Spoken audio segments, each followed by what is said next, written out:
하나님 말씀 함께 보실 텐데요. 찾으실 말씀은 요한복음 8장 1절로부터 11절 말씀이 되겠습니다.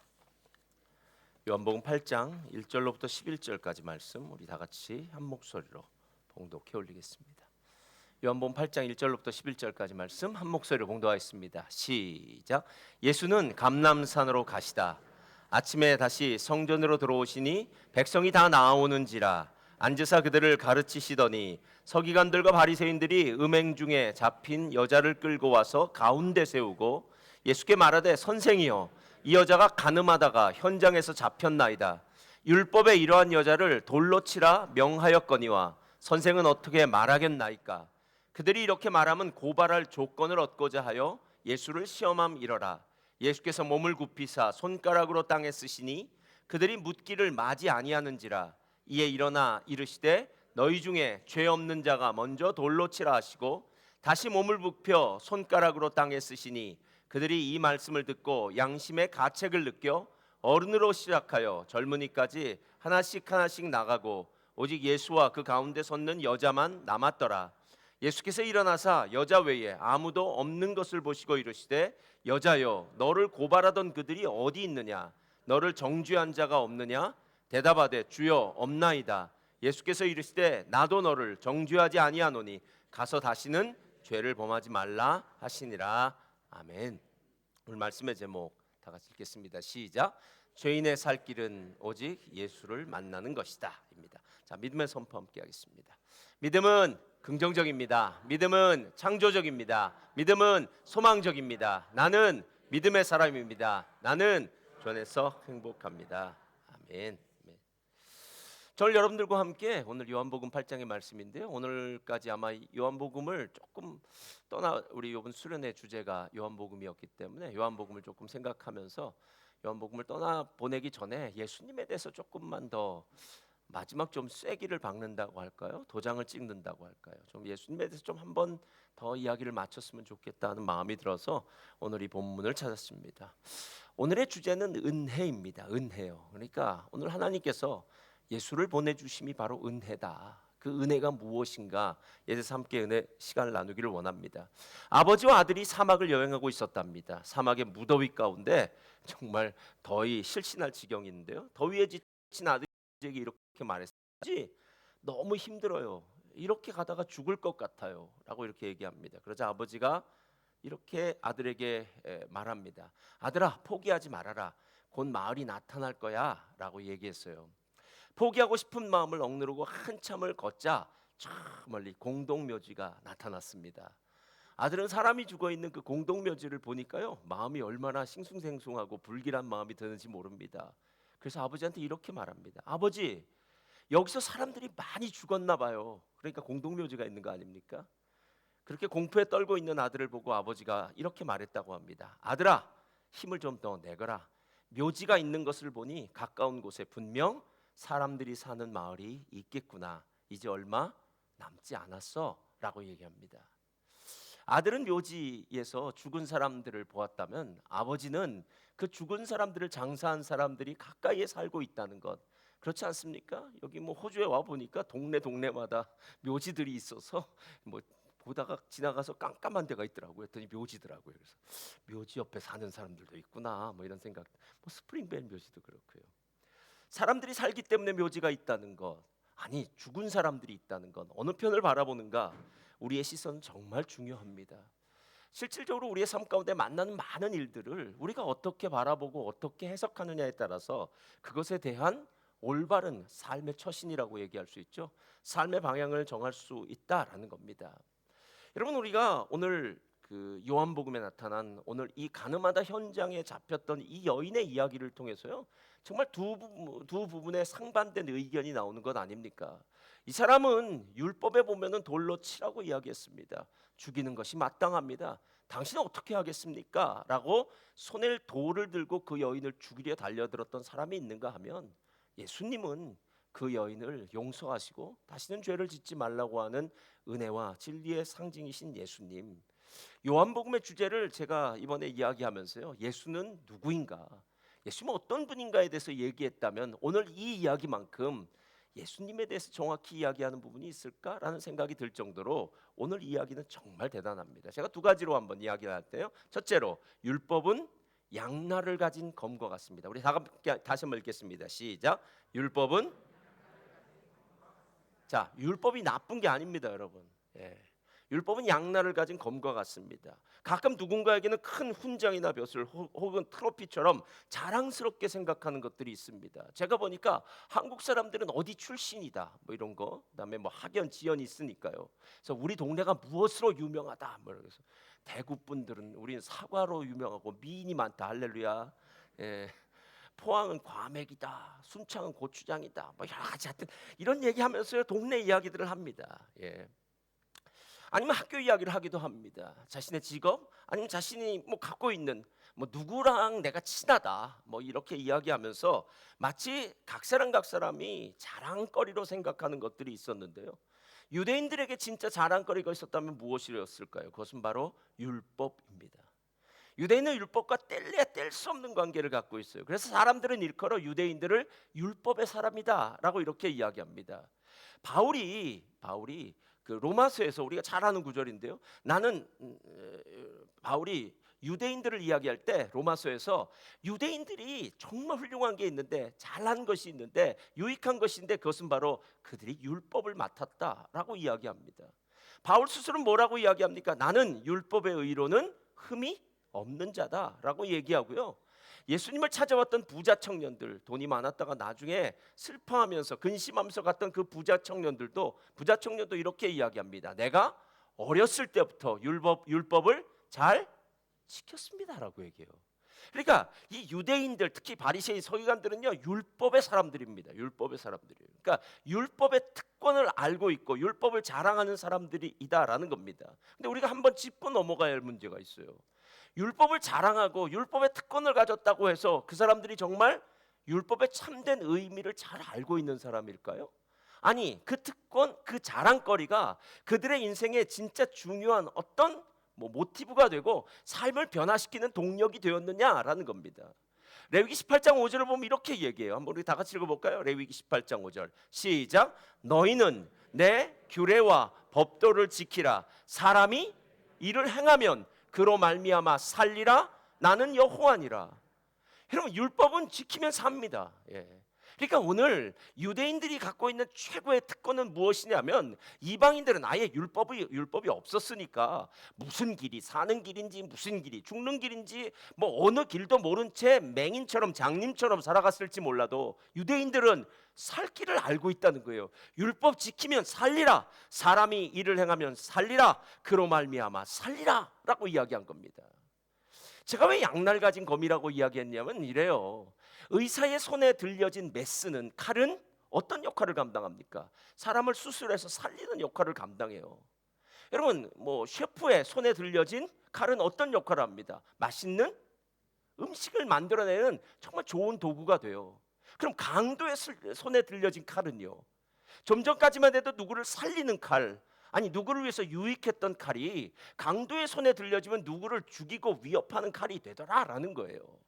그러니까 실제로 율법을 가지고 있다는 것이 최고의 특권이고 자랑일지는 몰라도 이것이 그 사람에게 그저 율법을 가지고 있다는 것만으로 그 사람의 인생을 정말 훌륭하게 만드는 것은 아니겠더라라는 거예요. 유대인들은 자신을 살리는 율법으로 풍성한 하나님의 복을 누려야 하는 사람임에도 불구하고 자신의 욕심을 채우고요, 자신의 야망, 자신의 생각을 이 율법에 투영시키고 있더라라는 거예요. 그래서 오늘 8장 6절 보면 이렇게 얘기해요. 그들이 이렇게 말함은 고발할 조건을 얻고자 하여, 다 같이 읽겠습니다. 시작. 예수를 시험함이로라. 예수께서 몸을 굽히사 손가락으로 땅에 쓰시니. 지금 가늠하다가 현장에서 잡힌 현장범입니다. 그러니까 빼도 박도 할 수 없어요. 이 여인은 진짜 죄인입니다. 구약에 보면 이런 여인은 당연히 죽여야 되는 여인입니다. 지금 이 사람들이죠, 바리새인과 서기관들, 유대인들이 이 여인을 끌고 와서 이 여인 당연히 죽여야 된다라고 얘기하는 것까지는 오케이 라고 하는데 이상하더라는 거예요. 의도가 틀려요. 오늘 성경을 보니까 그들이 이렇게 행하면 고발할 조건을 얻고자 하여 예수를 시험함이로라 라고 얘기해요. 사랑하는 성도님들, 우리가 참 악해요. 그래서 겉으로는 뭐 좋은 말을 할 수 있지만 우리의 속마음의 의도는 전혀 반대의 의도를 갖고 있을 수 있다라는 겁니다. 여기서 말하는 것은 당시 정치적인 상황과 상당히 큰 연관이 있었습니다. 본래 로마 제국은 유대인에게 사용권을 주지 않았어요. 오직 한 가지 사용권은 주었다고 합니다. 만약에 이방인이라든가 이런 사람이 성전을 무단 침입했을 때는 그 사람은 죽여도 된답니다.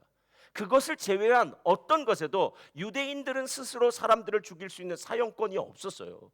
그러니까 만약에 누군가가 율법을 어겼다, 구약의 율법엔 이런 사람들을 돌로 쳐야 된다라고 묻는다면 그 사람들은 스스로 죽이는 것이 아니라 로마의 재판관에게 가야 되는데, 오늘 그 애매한 상황을 예수님께로 가서 구약의 율법에는 이렇지 않습니까? 그리고 로마 제국은 우리에게 사용권을 주지 않은 것, 교묘하게 예수님을 올무에 빠져서 결국 시험에 빠지게 한다라는 거예요.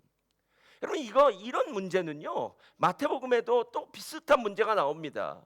세금을 가이사에게 바쳐야 합니까? 하나님께 바쳐야 합니까? 가이사에게 바쳐야 한다고 하면 로마 제국에 문제가 생기고, 로마 제국에 바쳐야 된다면 하나님께 바치는 게 문제가 생기고, 여러분, 로마 제국에게 고발할 빌미를 찾는 것, 즉 예수를 시험하기 위해서 율법을 사용하고 있더라라는 겁니다. 저를 따라서 바랍니다. 고수는 하수의 의도를 정확히, 그다음에 뭘까요? 꿰뚫어 봅니다. 고수는 하수의 생각을요 정확히 꿰뚫어 봐요. 저희 어머니가 가끔 했던 말인데요. 이 말이 왜 기억이 나는지 몰라요. 제가 무슨 말을 하거나 무슨 생각을 하고 있으면 저희 어머니가 옆에서 그래요. 무슨 생각하고 있지? 그래요. 그래서 어떻게 알았어? 그러면 저희 어머니가 이렇게 말해요. 야, 내가 너를 뱃속에서 키우고 낳고 길렀는데 내 마음을 모르겠냐? 이렇게 얘기해요. 근데 그 말이 충분히 이해가 가요. 사람 인생을 살고 연수가 오래되면 이미 지나간 나이 아닙니까? 20대는 20대의 고민이 있고요, 30대는 30대의 고민이 있겠고요, 40이면 40대의 고민이 있겠죠. 그 세대를 지났기 때문에 그 세대가 가진 고민, 생각들을 왜 모르겠습니까? 게다가 어렸을 때부터 얼굴 표정부터 해서 말투, 모든 것들을 다 알고 있는 부모가 그 마음을 모르겠습니까? 고수는 하수의 의도를 정확하게 꿰뚫어 봅니다. 그리고 정확하게 오늘 예수님은 그 꿰뚫어 볼 뿐만 아니라 그들의 의도를 완전히 산산이 부숴버리겠다라는 거예요. 여러분, 오늘 예수님이 하신 일이 무엇입니까? 예수님이 몸을 굽히시고 땅에다가 친히 손가락으로 글을 쓰셨다고 얘기해요. 출애굽기 31장에는 18절에는 이렇게 얘기합니다. 하나님이 친히 손가락으로 쓰신 것이니라. 이 십계명 나올 때 한 거예요. 그러니까 십계명의 돌판은 하나님이 친수로 기록한 것이라, 하나님이 친히 돌판에 기록한 것이 바로 십계명인데, 예수님이 지금 땅에다 손가락으로 글을 쓰시는 것은 마치 하나님이 십계명 돌판에 손으로 글 쓰시듯이, 손으로 십계명을 쓰듯이 예수님도 똑같이 땅에다가 그 십계명을 썼더라라는 거예요. 근데 한번 생각해 보세요. 그냥 십계명만 썼다면은 그 십계명은 너무 간단하지 않습니까? 그래서 우리에게 뭔가 임팩트가 적을 수도 있는데, 우리는 산상수훈에서 예수님이 십계명을 해석한 이야기가 나와요. 제가 지금 말하면은 여러분이 속으로 대답하시면 됩니다. 여인을 보고 음욕을 품은 자는 이미 간음하였느니라. 간음을 해서 간음이 아니에요, 여러분. 여인을 보고 음욕을 품은 자는 이미 간음했습니다. 형제를 미워하는 자는 이미 살인했다라고 이야기해요. 그러니까 예수님의 의도는 아주 정확하죠. 어쩌면 예수님은 십계명을 쓰고 칠계명을 쓰고, 그리고 그 옆에 그 사람들의 마음을 아주 꿰뚫는, 전곡을 찌르는 그런 얘기를 옆에다 썼는지 모릅니다. 아마 그 사람 이름을 썼는지도 몰라요. 얼굴을 디밀고 예수님을 쳐다보는 사람이 예를 들어 제임스라면, 제임스 너 모월 모시에 이런 짓 했지, 존 너 모월 모시에 이런 생각했지, 뭐 여러 가지 이름을 쓰면서 아마 썼을지도 모릅니다. 중요한 것은 오늘 십계명이 이스라엘 백성들에게는 두렵고 떨리는 하나님의 명령이었다면, 오늘 땅에 글씨를 쓰신 그 예수님의 손가락으로 쓴 글씨는 그 자리에 있는 모든 사람들의 마음에 충분히 돌을 던져서 파문을 일으키는 말씀이었다라는 겁니다. 근데 거기서 끝나지 않아요. 예수님이 일어나 서십니다. 그리고 사람들에게 이야기합니다. 너희 중에 죄 없는 자가 먼저 돌을 들어 치라.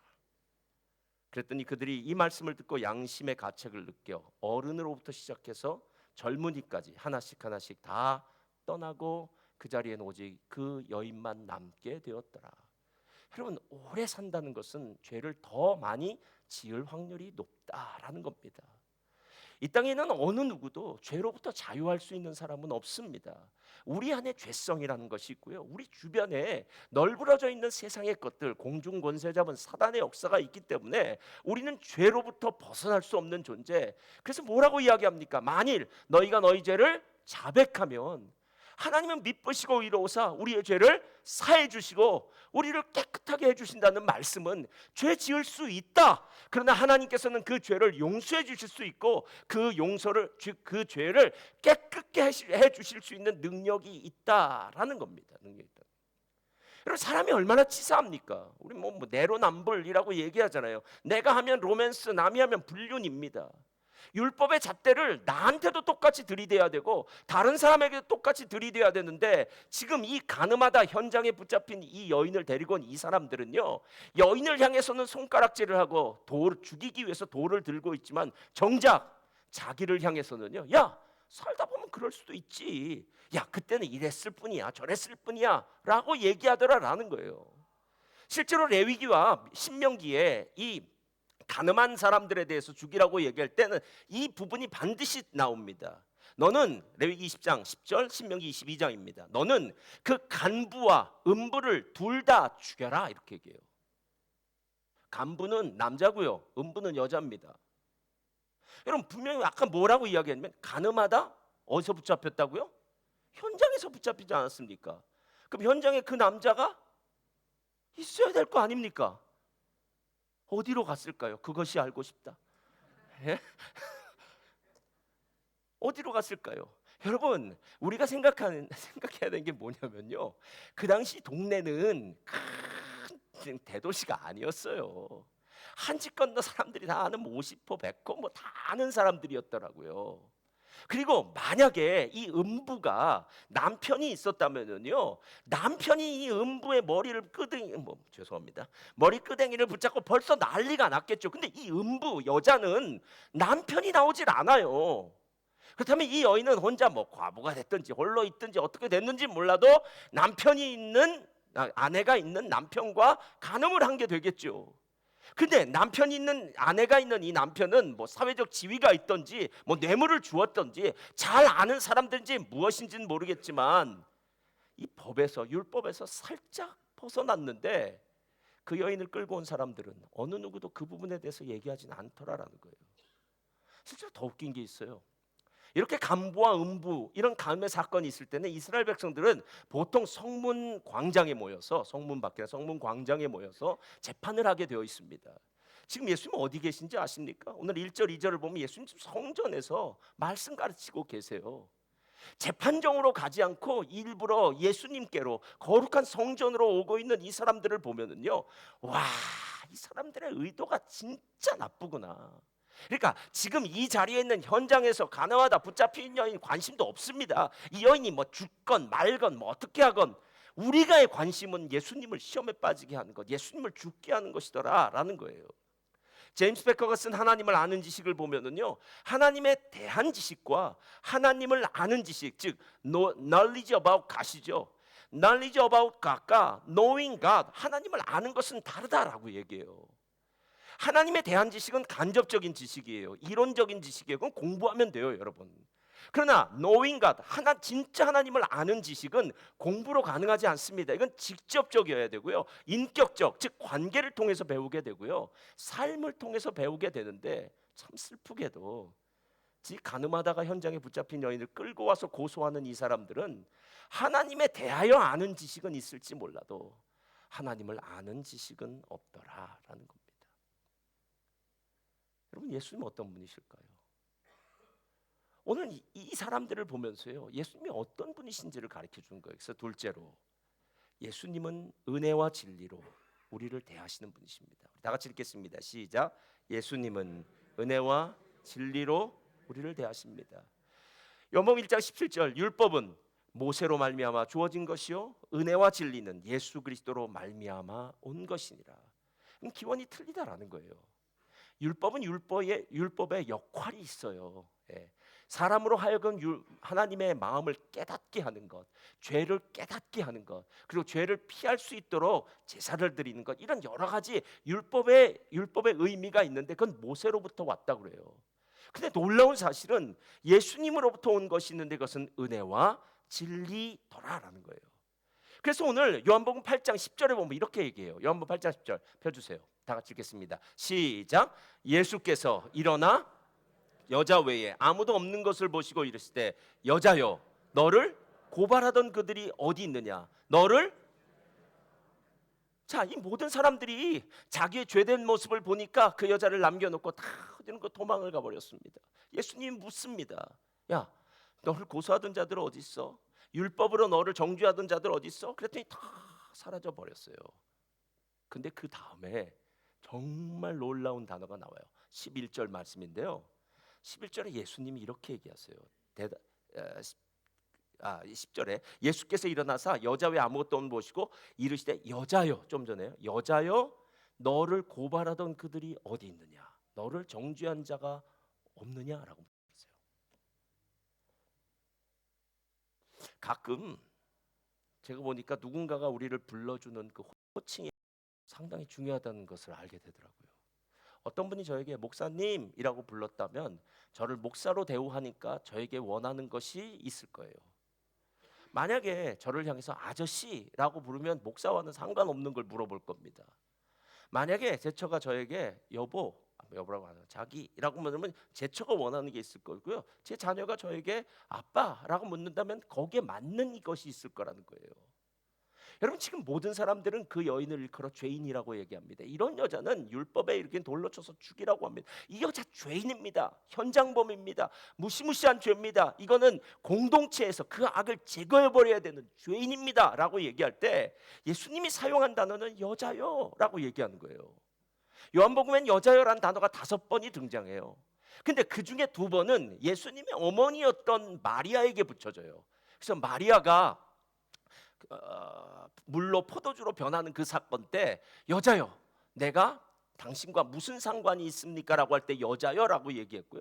한 번은 막달라 마리에게 붙어줬고 한 번은 사마리아 여인에게 붙어줬고 그리고 그 한 번이 바로 오늘 이야기하고 있는 이 죄인 여자, 현장에서 가늠하다가 붙잡힌 여자에게 붙여진 이름이다라는 거예요.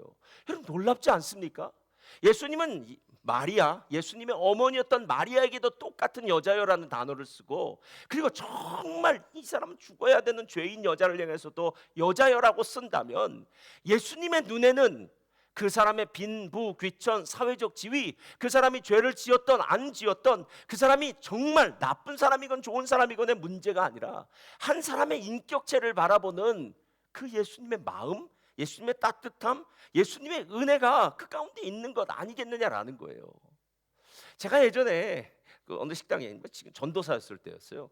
전도사였을 때 이제 우리 전도사들과 함께 다른 교회 목사님들과 함께 이렇게 삼겹살 집이었을 거예요. 아직도 기억해요. 그 삼겹살 집에 갔어요. 근데 제 옆에 저희 옆 교회 목사님이 앉아 계셨었어요. 이분이 참 공부도 많이 하시고 예전에 학생 회장도 하셨다 그러더라고요. 그래서 어려운 상황도 많이 겪으셨고 나중에 교회도 잘 성장하신 분인데 그분이 저에게 그런 거야. 최 전도사 많이 먹어, 많이 먹어. 힘내, 수고해 하면서 전도사 힘들지 하면서 많이 먹으라면 저한테 막 잘해 주시더라고요. 그때 제가 마음에 얼마나 은혜를 받는지 몰라요. 예. 왜냐면 저희 목사님이 예전에 저한테 했던 얘기가 있어요. 저희 목사님, 제가 섬기는 목사님이 한국에서 부교역자였을 때, 전도사였을 때 강사님이 오셨답니다. 강사님이 오셨는데 어느 분이 강사님이 오셨으면 접대하러 갈 거 아니에요. 접대를 가는데 그 접대하는 권사님이 이렇게 얘기하셨대요. 우리 전도사님은 라면 좋아하니까 라면 먹으러 가고 강사님은 갈비 먹으러 갑시다. 이렇게 얘기했다는 거예요. 그래서 평생 그 얘기를 저한테 하셨어요. 그때 그 권사님이 자기를 그렇게 했다고 그렇게 얘기하시더라고요. 근데 그 목사님이 많이 먹으라고 이렇게 최전도사 많이 먹어라고 얘기하는데 그 말 한마디가 참 제 마음 가운데는요. 별거 아닌데 고기가 없는 것도 아니고 남미는 고기가 지천으로 있는 곳이기도 하지만 고기 없어서 못 먹는 건 아닌데 그 말 한마디가 마음에 이렇게 짠하게 다가오더라라는 겁니다. 제가 예수님이 이 여인을 용서했다라는 말 하기 이전에요, 여자요 라고 하는 말에서 벌써 다 녹아졌을 겁니다. 아, 이분은 나를 죄인으로 보지 않으시는구나. 이분은 나를 나 그대로 보시는구나. 어쩌면 우리가 이 죄를 지은 이 여인의 사정을 어떻게 알겠습니까? 사람들에게는 손가락질을 받는 죄를 저질렀을지 몰라도 그 뒤에는 무슨 사정이 있겠죠. 그 사정 다 들어보고 나면은 그럴 수도 있겠다, 어렵겠다라는 인간적인 동정의 마음도 있을 것 아니겠느냐라는 거예요. 아무리 낮고 천한 사람이라고 할지라도 하나님 앞에서는 평등합니다. 존엄합니다. 예수님이 우리를 그렇게 대해주시기 때문에 감사한 거 아닙니까? 예수님이 언제 잘난 놈 못난 놈 차별하십니까? 가진 사람 없는 사람 차별하십니까? 예수님 그런 적 없으시다라는 거예요. 어쩌면 여자, 어린아이, 노예들, 로마 제국에서 가장 낮고 천한 사람들이 예수님을 믿었던 이유는 교회 안으로 들어오면 가장 낮고 천한 그 사람들도 예수님의 은혜 가운데서 한 사람의 독립된 인격체로 보아주시는 하나님의 은혜가 있는 것 아니겠느냐라는 거예요.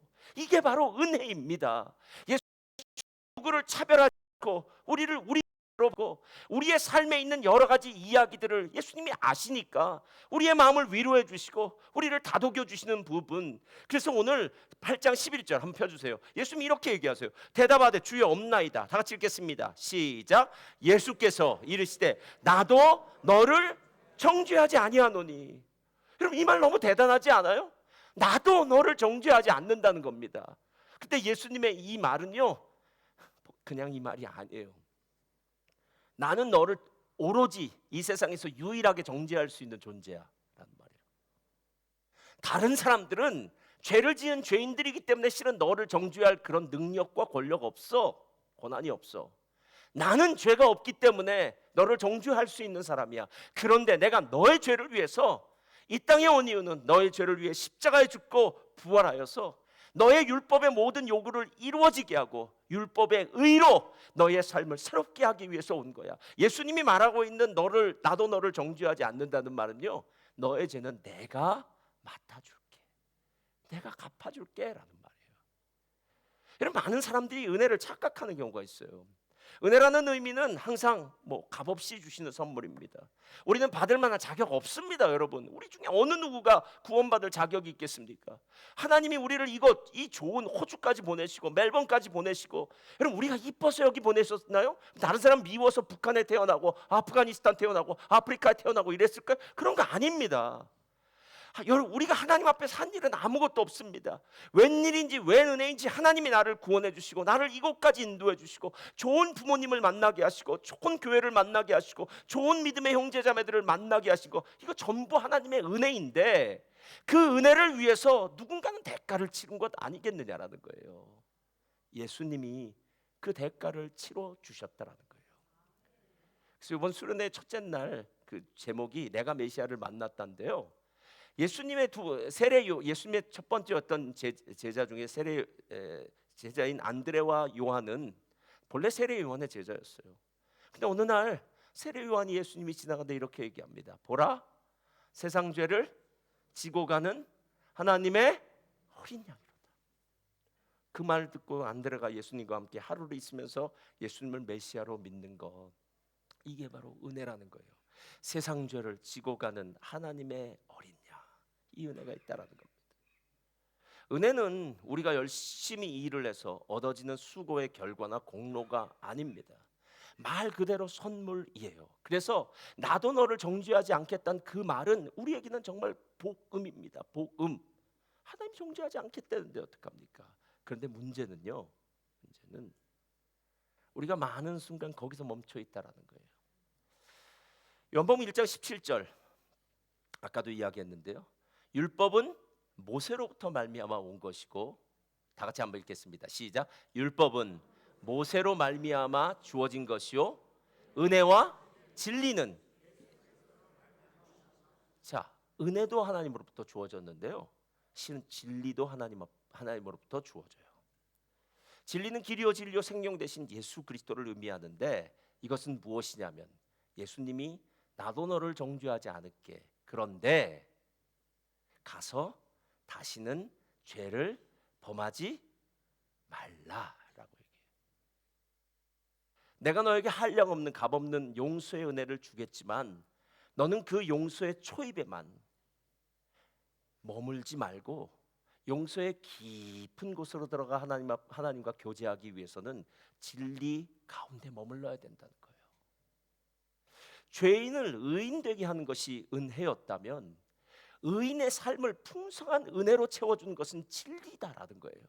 그래서 요한복음 15장에 얘기하지 않습니까? 나는 포도나무여 너희는 가지라. 예? 누구든지 나에게 붙어 있는 자는 많은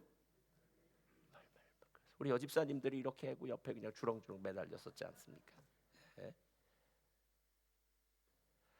여러분 이 진리가 진짜 중요해요. 그래서 이 구절 바로 조금 지나서 예수님이 바리새인과 논쟁을 할 때 이렇게 얘기해요. 진리를 알지니 진리가 너희를 자유케 하리라. 이렇게 얘기해요. 왜 예수를 믿음에도 불구하고 자유롭지 않을까요? 분명히 하나님의 은혜는 알겠어요. 나를 구원해 주시네 너무 감사해요. 그러나 나의 삶에는 자유가 느껴지지 않아요. 뭔가 나의 삶을 꽉꽉 누르는 것 같아요. 무거운 짐을 지고 있는 것 같아요. 재미가 없어요 라고 얘기해요. 이유는 간단합니다. 은혜는 알지만 진리 대신 예수님을 잘 모른다라는 거예요.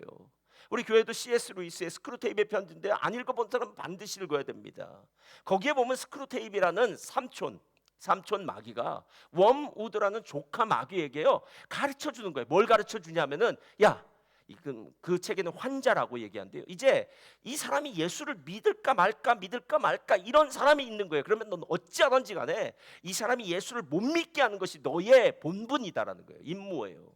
그래서 그 워무드에게 계속 가르쳐줘요. 거기에 이런 얘기가 나와요. 어느 날 내 환자가 도서관에서 책을 읽다가 갑자기 하나님에 대해서 영적인 것에 대해서 이렇게 막 생각을 하게 된 거예요. 그래, 하나님이 있을 수 있고 그리고 내가 죽으면 어디를 가는 거지?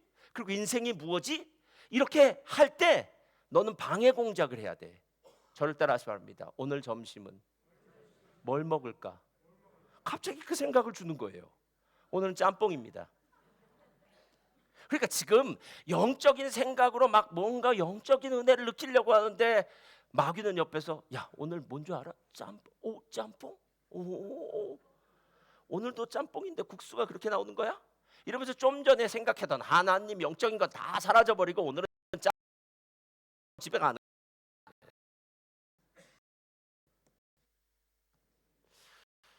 교회에서도 이런데요. 자, 그 사람이 어느 날 교회를 왔어요. 워무드 이렇게 얘기해요. 스크루테이비 삼촌 마귀가 가르치는 거야. 야 앉았지? 앉아서 이제 예배를 드리려고 하는데 이렇게 옆을 탁 돌리면 평소에 자기가 사기꾼이라고 생각하는 사람이 거룩한 표정으로 이제 찬송가를 부르는 모습을 보면 그때 이런 말을 하게 하는 거예요. 야, 교회 다니는 인간들이 왜 저렇지? 아, 은혜가 안 돼. 하면서 진짜 들어야 될 하나님의 말씀을 못 듣게 한다라는 거예요. 못 듣게 한다. 예. 우리가 당구 용어로는 겐세이라고 얘기해요. 그러니까 중간에 계속 하나님을 향해 가는 길에 꼭 장애물을 갖는 거예요. 그래서 신앙에 맨날 장애물만 만나는 거예요. 나는 이런 이유 때문에 그렇고 그래서 뭐 마귀가 주는 이런 핑계 저런 핑계 다 목사님 저 뭐 요즘 정말 바쁩니다. 뭐 기도하는 자리, 말씀 듣는 자리, 묵상하는 자리, 예배하는 자리인데 요즘 목사님 정말 피곤합니다. 바쁩니다. 힘듭니다. 저 일해야 됩니다. 여러분 핑계는 너무 많아요. 이전에 안호석 목사님이 쓴 책 제목 같아요. 마음이 없으면 핑계만 보이고 마음이 있으면 길이 보인다. 길이 보인다. 예. 여러분 항상 우리는 핑계할 준비가 다 되어 있다라는 거예요. 근데 그 핑계가 어디서 나왔느냐 하면 사단이 우리가 진리 대신 예수님을 꽉 붙들어야 되는데 이 붙들었던 손 잡고 놓고 세상 생각하게 만든다는 거예요. 세상 생각이요. 결국엔 하나님의 은혜, 하나님의 능력, 하나님의 말씀과 상관없는 삶을 살게 만들더라라는 거예요. 유대인들의 예루살렘에 가면 야드바셈 기념관이라는 홀로코스트 기념관에 있어요. 그 기념관에 붙어 있는 글귀가 이 글귀라고 합니다. 한번 다 같이 읽어보겠습니다. 망각은 시작. 망각은 포로로 이끌고 기억은 망각은 다시 바벨론 포로로 우리를 끌고 갈 것이다라는 얘기예요. 망각이 무엇입니까? 예수님 잊어버리는 거죠. 예수님이는 저는 오늘도 그 찬송 부르려다가 제가 다른 찬송 보는데 세월에 지쳐 현실에 묻혀 잊고 살다가도 그냥 그 다음이 나와야 돼. 거기까지만 가요. 세월에 묻혀 현실에 갇혀 잊고 살다가도 그냥 살다. 거기까지만 가요. 뭐가 그리 바쁘십니까 여러분? 무엇이 여러분의 마음을 그렇게 짓누르고 계십니까? 그게 하나님의 것입니까? 영적인 것입니까? 아니면 세상적인 것입니까? 실제로 우리가 우리 생명 하나도 책임지지 못하는 존재들 아닙니까? 저도 지난주에 병원에 신방을 갔다가 정말 크게 하고 저도 눈물을 흘렸는데요. 살았다고 하나 사는 거 아니야. 하나님이 우리의 인생을 살짝만 건드려도 움직일 수 없는 존재가 되는데, 하나님이 우리 인생을 살짝만 건드려도 우리는 이 땅의 존재가 되지 않는데, 왜 그리 세상 것에는 바쁘고 열심이고 다 하면서 정작 가장 중요한 하나님의 것에는 한 발 물러가서 멀찍이 관객이 되느냐라는 겁니다. 그럼 마귀가 주는 잡생각, 일상의 구차한 핑계 때문에 예수님의 은혜를 망각하면 또 다른 파멸로 이끈다라는 걸 꼭 기억하시 바랍니다. 유대인들은 잊지 않았습니다. 홀로코스트 600만 유대인들이 죽었던, 살해당했던 그 사건 잊지 않고 있습니다. 힘이 없는 백성은 죽는다라는 거고요. 하나님을 잊어버리고 망각한 백성은 죽을 수밖에 없다. 기억은 구원의 비밀이다. 하나님을 기억하고 하나님을 붙들고 포도나무 가지가 포도나무에 붙어 있어야만 열매를 맺듯이 예수님이 나의 삶의 전부야. 예수님을 기억하는 것, 매일 아침마다 말씀으로 찬양으로 기도하는 것, 그 예수님의 은혜가 우리의 삶을 살리는 놀라운 축복이다라는 겁니다. 사랑하는 성도님들, 예수님이 왜 오셨다고요? 은혜와 진리는 예수 그리스도로 말미암아. 은혜는 우리를 구원하신, 죄인을 의인되게 만드신 놀라운 축복이고요. 진리는 예수 안에서 풍성한 열매를 맺고요. 사는 게 너무 감사해요. 환경은 하나도 변하지 않았어요. 뭐 직장 문제, 자녀 문제, 가정 문제, 이건 다 똑같아요. 생각할 때마다 막 그냥 머리 지끈 아픈 문제는 다 산재해 있어요. 근데 예수님을 꽉 붙들었더니 그 예수님의 은혜가 퍼져서 우리의 인생이 평안하더라는 거예요. 그리고 살고 싶다라는 겁니다. 하나님의 은혜 가운데 살겠다라는 말입니다. 자, 오늘 은혜 아니면 우리 함께 찬양 드릴 텐데요. 이 찬양으로 함께 은혜 받는 귀한 시간 되기를 바랍니다. 어둠 속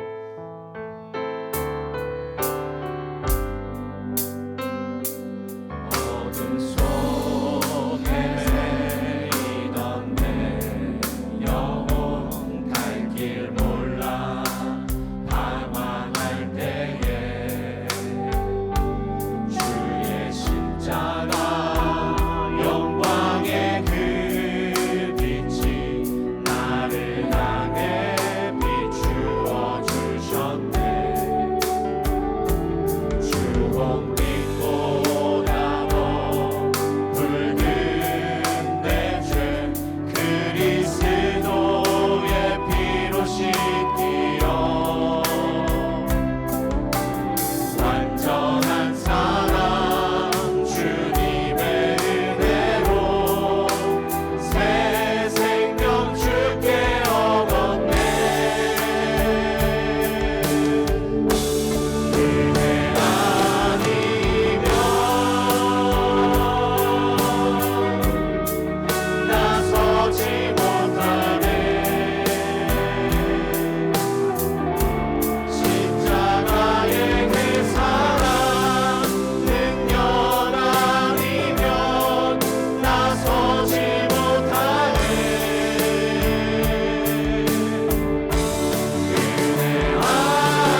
아니면 살아갈 수 없는 존재인데 율법은 모세로부터 말미암아 온 것일지 몰라도 은혜와 진리는 예수 그리스도로 말미암아 온 것이라고 분명히 요한이 고백했듯이 그 은혜와 그 진리는 예수님으로부터 왔습니다. 영원히 죽을 수밖에 없었던 우리들, 아무 가치 없는 우리들, 하나님이 독생자 외아들을 십자가에 못 박히시기까지 사랑하셔서 우리를 하나님의 은혜 가운데 구원하시고 하나님의 자녀가 되는 권세를 허락하시고 주 안에서 진리 가운데 풍성한 열매 맺게 하셔서 내가 왜 살아야 되는지, 어떻게 살아야 되는지, 어떻게 사는 것이 하나님의 뜻인지, 그리고 어떻게 사는 것이 가치 있는 것인지를 가르쳐 주시는 주님께 감사드립니다. 오늘 예수님이 어떤 분이신지를 더 묵상하기를 원합니다. 은혜와 진리로 오신 그 예수님이 나의 삶의 전부가 되게 하시고 주님 붙들고 끝까지 믿음으로 승리하는 우리들 되게 하여 주옵소서. 하나님, 우리의 삶에는 여러 가지 풀리지 않는 숙제들이 많이 있습니다. 그러나 그 모든 숙제와 문제, 장애물 위에 예수 그리스도의 은혜와 진리가 있다는 것, 나는 어떤 상황이라도 예수님 붙들고 믿음으로 살겠다는 고백이 우리의 믿음의 고백 되게 하여 주옵소서. 이제 우리 구주 예수 그리스도의 무한하신 은혜와 아버지 하나님의 극진하신 사랑과 보혜사 성령님의 내주 충만 위로 교통하심의 역사가 오늘 은혜와 진리로 오신 예수님의 그 놀라운 축복을 경험하며 주님 안에서 진정한 자유를 누리기 원하는 모든 믿음의 백성들 위해, 저들의 개인과 가정과 사업장, 직장과 미래 위에, 자녀 위에 이제부터 영원토록 함께 있을지어다.